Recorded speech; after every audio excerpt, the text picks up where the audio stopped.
Point-to-point racing and the hunt are of course inextricably linked. We join Alice Barnard, the new Chief Executive of the Countryside Alliance at North Carlton in Lincolnshire, to talk about the importance of point-to-point racing and to find out the major issues that will be having an impact on members this year. 12, sorry, to jump and a circuit of North Carlton left to run.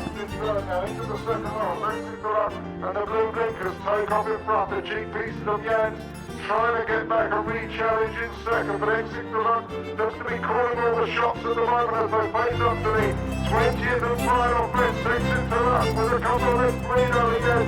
Johnson went on the run to the line. Richard Olsen can take things very comfortably here as they go to the finish. Exit the run. Point-to-pointing sees horses that have hunted during the season come out and run over these fences. I mean, that is the point. All these horses here have had to qualify. Therefore, their owners, their trainers, their jockeys have shown support of hunting by getting their horses out hunting, spinning them around the local countryside, gaining their certificate and then running them somewhere like here today. And this is a beautiful course with great ground. The stewards have done and the clerk of the course have done a great job here today, and a great opportunity for people to show their solidarity. Well, every single point-to-point is run by a hunt, and in fact some hunts have several point-to-points. So these are absolutely integrated with the local hunt. They organise them, all the volunteers are hunting people. This whole event could not be put on without the hunt and their support network. So absolutely it's critical to this sport. And it's that support of the hunting fraternity that's so important in repealing the ban. Well, repeal is absolutely at the heart of the Countryside Alliance's agenda. It's incredibly important we keep the pressure up on MPs so that they understand why it's so important we repeal the Hunting Act, because after all this is about a bad law. It's a bad piece of legislation that needs addressing and it needs repealing. Of course we're spending a lot of time lobbying MPs right the way across the House of Commons, but what we need is your support. So if you go onto the Countryside Alliance website, click on the Tony Blair postcard, it only takes a couple of seconds to fill it in. You can lobby your MP, tell him or her why it's so important we achieve repeal. With the prospect of a revision of gun ownership laws always round the corner, how does Alice feel the Countryside Alliance can support the shooter? Well, it's essential that the Countryside Alliance continues to have a robust stance on this point.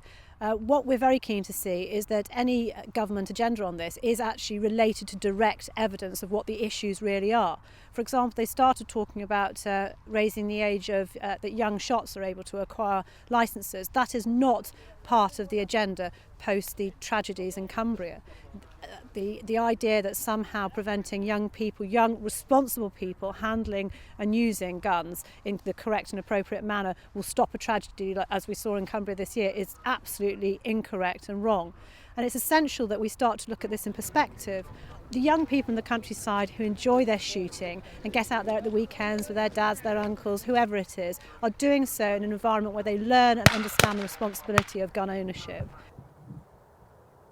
Away from the high-profile campaigns that will be battled out during the coming year, there is the interest in local food and food miles and how this might affect the rural community.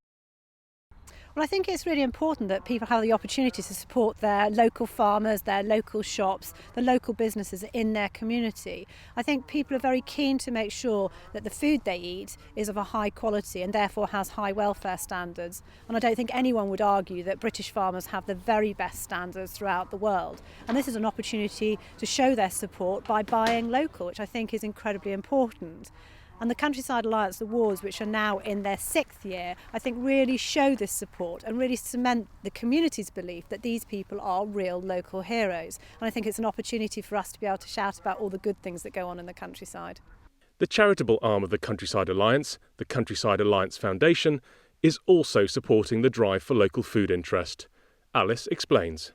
The Countryside Alliance Foundation runs an incredibly successful project, Game to Eat, which has been running for many years now and has managed to garner support for eating game by 90% over that period. It's really exciting to see people trying new food, you know, whether that's partridge or pheasant or venison. People are really engaging in this. It's an opportunity to eat free-range meat. They know where it's come from, they know it's local, and more importantly it has no food miles and they know it led a free-range life. What could be more important? So it's a great opportunity once again to support your local community.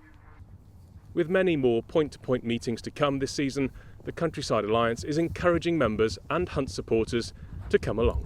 The Countryside Alliance supports point-to-pointing right the way across the country, both by attending them and indeed running our own point-to-points. And we have one in Dorset coming up on the 27th of February, which everyone is welcome to come along and enjoy. It's about being involved in the countryside, getting involved, volunteering and having a great day out.